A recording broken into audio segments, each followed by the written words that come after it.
Nou, voor het eerst voor de camera. We gaan je helpen vandaag hoor, Kees. Komt goed.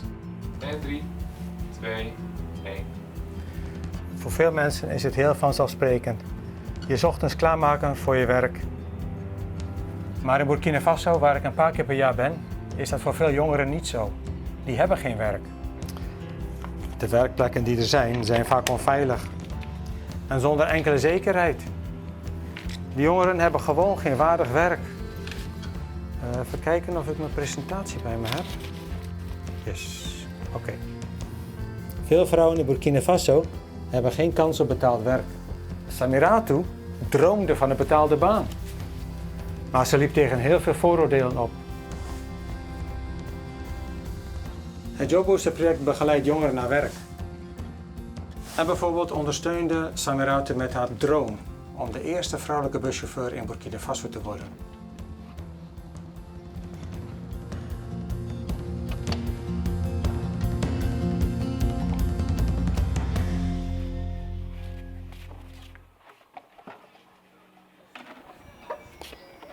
Mon nom c'est Ouedraogo Samiratu.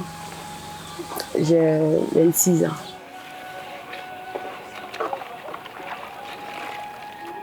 C'était pas simple, c'était pas vraiment simple. Étant étudiante, bon, j'avais du mal à subvenir à mes besoins. J'ai connu Jobbooster grâce au team de Compassion Internationale. Et voilà. Donc il y a le team leader qui m'a appelé et puis me dit qu'il y a une opportunité de doubler le permis D et une chance aussi de travail.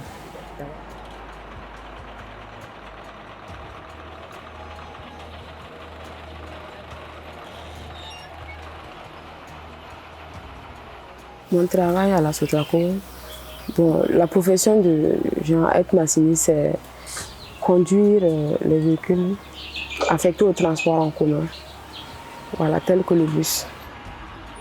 Ce qui m'a motivé à aller vers ce métier est que mon papa, c'est un mécanicien chauffeur. C'est un mécanicien chauffeur. Bon, j'ai aimé le métier depuis le bas âge. Ça m'intéressait beaucoup. Je m'approchais de lui. Voilà, je causais un peu par rapport à ce sujet. Voilà, il m'encourageait. Il me disait, bon, c'est une bonne idée. Mais il se disait que ça ne pouvait pas être facile pour une femme.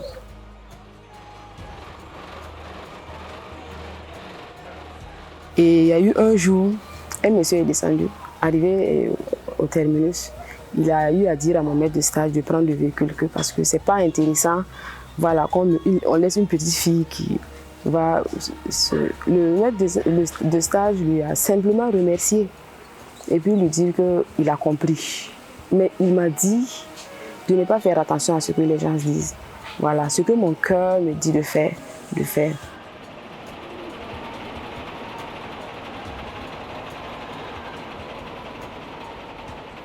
De façon générale, je dirais que c'est difficile. C'est difficile parce que souvent quand tu es dans le travail, les gens sont impressionnés, d'autres te regardent, d'autres quand tu fais un petit truc, quand ils te dépassent, ils t'insultent. Ça peut arriver, mais la majorité commence à comprendre. Bon. À ceux-là qui pensent que c'est un métier attribué uniquement aux hommes, bon, je me dis qu'ils doivent comprendre une chose. Et c'est un métier que la femme aussi peut s'en sortir dedans et amener d'autres femmes aussi à s'impliquer avec eux. Parce que c'est un métier vraiment bon. Maintenant, bon, les femmes qui sont dans ce secteur, je les encourage beaucoup parce que c'est pas simple. Une femme qui est dans ce secteur vraiment est à féliciter. Et voilà, aujourd'hui, je peux dire que ma vie a beaucoup changé. Parce qu'ils m'ont permis d'être dans le rêve. Ils m'ont permis d'atteindre le seuil. Je veux dire, d'être là où j'aimerais être.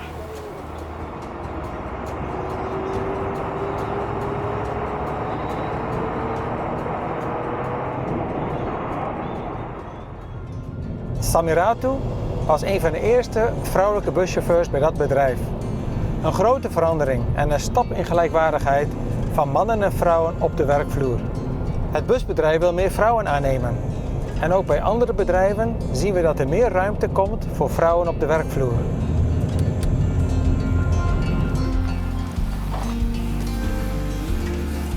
Hey, het gaat hartstikke goed, Kees. Als je klaar bent, dan mag je weer beginnen. Karim werkte enkele jaren voor een schoenmaker. Maar eigenlijk droomde hij ervan zijn eigen schoenmakerij te beginnen. Hij stond voor een uitdaging waar veel jongeren in Burkina Faso voor staan: het krijgen van een startkapitaal. Kijk u eens. Dank u wel hoor. Alsjeblieft, hoor. Oké. Wat Karim nodig had, was iemand die in zijn plan geloofde.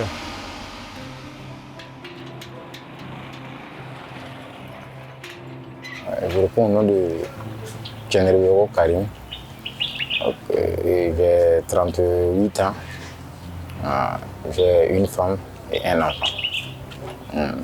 Je fais la cordonnerie. Bon, la cordonnerie, bon, il y a beaucoup de trucs dedans. On fait les réfections, les confections, les chaussures, les réparations et tout. Voilà. C'est ce qu'on fait. En 2016, j'ai commencé à faire l'apprentissage. J'ai fait plus de 10 ans chez mon patron. Et c'est en 2022 que j'ai ouvert mon propre atelier.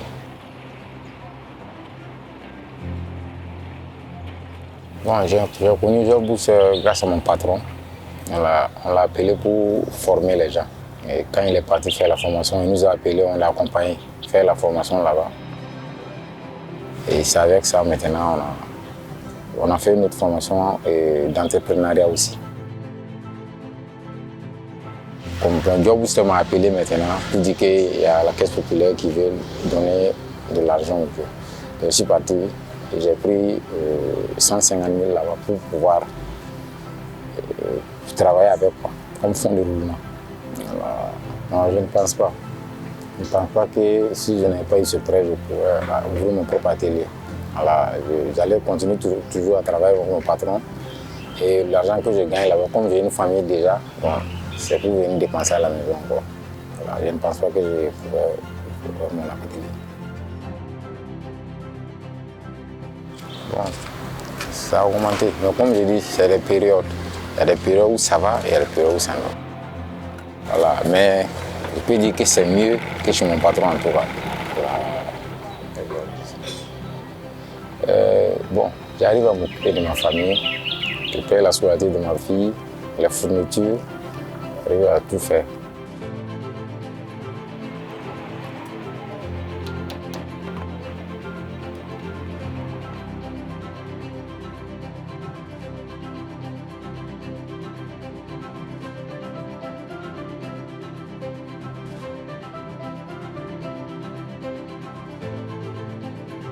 Et je remercie les gens de Jobboost.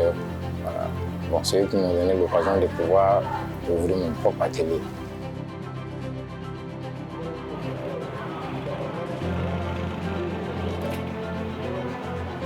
Een lening afsluiten om een bedrijf te starten is een belangrijke stap voor de jonge ondernemers.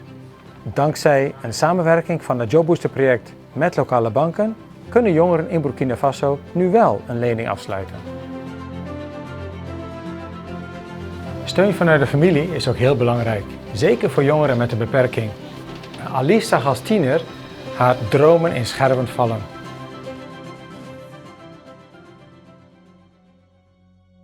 D'un coup, tu as l'impression que tout s'effondre sur toi, quoi. Tu ne vois rien, tu peux rien faire. Du coup, puisque tout ce que tu faisais, en un clin d'œil, tu es paralysé, je dirais. Et je suis Madame Ouedraogo, née Sanou Alice. J'ai 35 ans.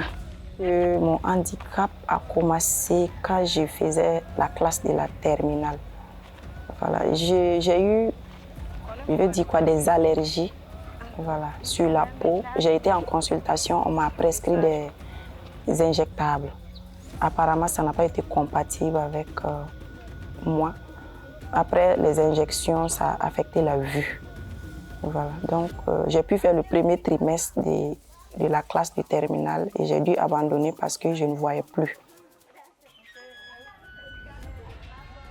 En fait, pour quelqu'un qui a, je vais dire, récemment perdu la vue, c'est vraiment compliqué. Voilà, pour quelqu'un qui n'est pas moralement fort, c'est difficile aussi. Cette situation dans beaucoup d'autres familles, là, ça t'exclut en fait.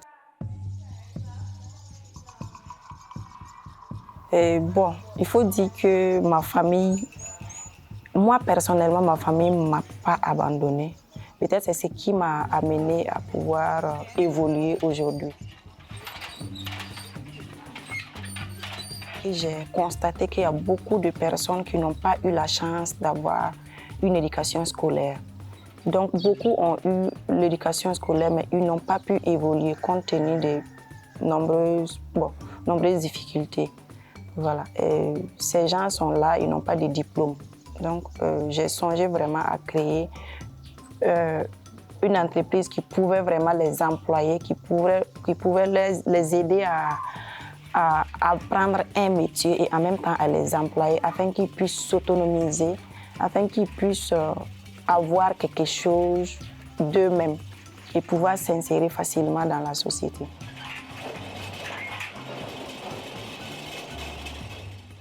J'ai entendu parler de l'ONG Job Booster, voilà, à travers une connaissance. Voilà, donc ils ont décidé vraiment d'accompagner la formation, puisqu'on avait prévu une formation de 20 femmes pour démarrer l'entreprise. Voilà, donc c'est ainsi que Job Booster a décidé de nous accompagner dans la formation de ces 20 femmes, en nous dotant aussi de 20 métiers à tisser pour ces 20 femmes en fait.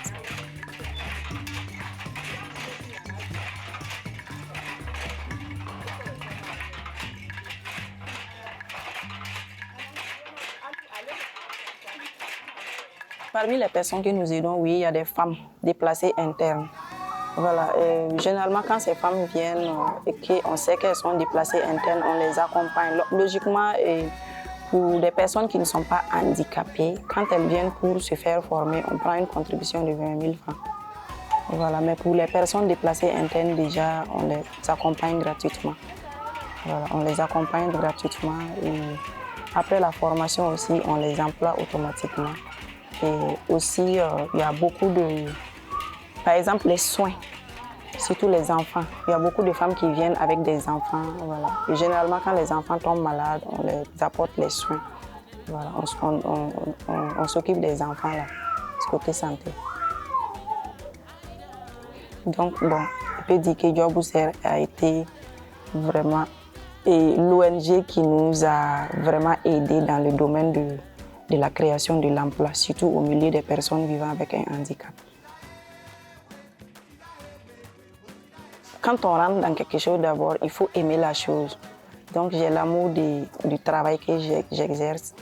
Également, j'ai le désir vraiment d'accompagner mes frères et sœurs en situation de handicap comme moi. Je peux que dire merci. Merci à Job Booster. Job Booster est venu au bon moment et au bon endroit, en fait, je dirais. Parce qu'il est venu au moment où beaucoup de personnes avaient besoin de cet accompagnement.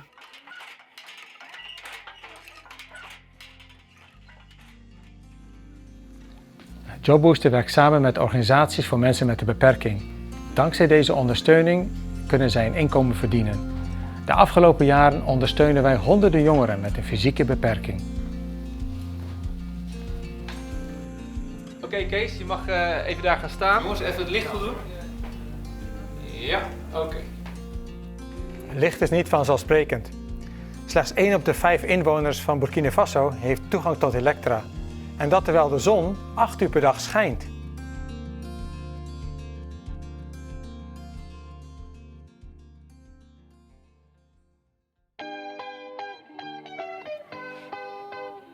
Je m'appelle Djigamde Raphaël. Je fais l'électricité bâtiment, j'ai 27 ans. Donc je suis célibataire, sans enfant. Avec l'électricité bâtiment simple là, il y a des marchés que je gagnais en solaire comme je ne connaissais pas là. Je donnais ça à d'autres qui ont fait la formation en énergie solaire.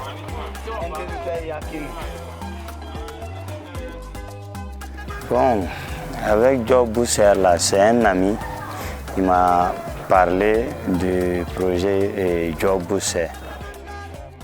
Bon, comme à chaque fois je prends, je donne, je prends, je donne là, j'ai décidé d'aller me former en énergie solaire pour pouvoir avoir ces marchés-là. Et puis, bon, gagner aussi, et puis multiplier aussi ce que je gagne, quoi.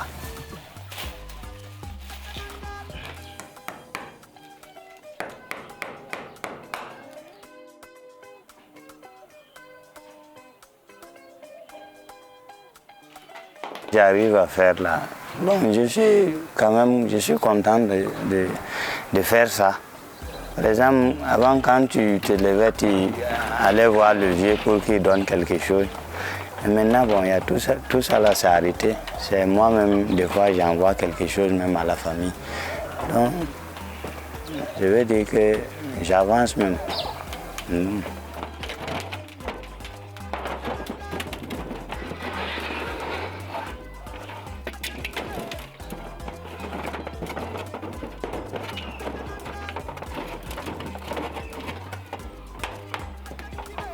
Un emploi digne.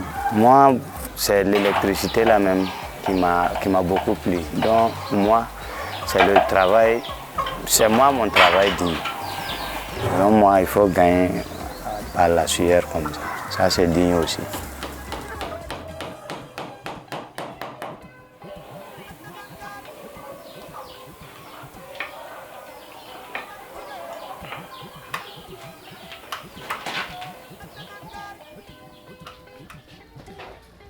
Rafael is een van de ruim 5000 jongeren die JobBooster ondersteunden om aan de slag te gaan als installateur van zonnepanelen. In totaal heeft het JobBooster project bijgedragen aan het waardig inkomen van ruim 20.000 jongeren.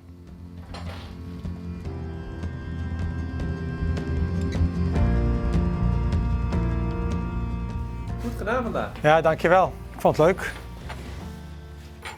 Ik was blij dat ik wel hulp had vandaag. Net als Karim en Sarimatou en Rafael en Alice, die kregen ook allemaal hulp. En die kunnen op hun beurt nu ook weer anderen helpen. Daarom ben ik als projectleider van het JobBooster project dankbaar. Dankbaar allereerst naar de Heere God, maar ook dankbaar naar alle mensen die betrokken waren in de afgelopen jaren. Dat u geloofde in deze jongeren en hen zicht gaf op een waardige toekomst. Hey jongens, jullie ook bedankt hè.